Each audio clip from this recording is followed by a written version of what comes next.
What is retargeting? Meet Stephanie. Stephanie is looking for a new dentist. She searches online and spends a few minutes browsing on Downtown Dental's website.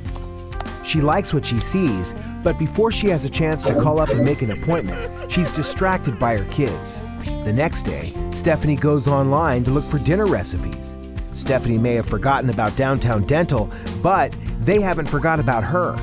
So whether she's looking for recipes, reading her favorite blog, or shopping online, Downtown Dental is staying on top of mind with Stephanie by following her wherever she goes. That's called retargeting. Why is retargeting so effective? When people are looking for products and services online, they often visit many different websites before making a decision. In fact, 95% of visitors leave a website without taking any kind of action. If you're able to get a consumer to come back to your website a second time, they are 70% more likely to become a customer.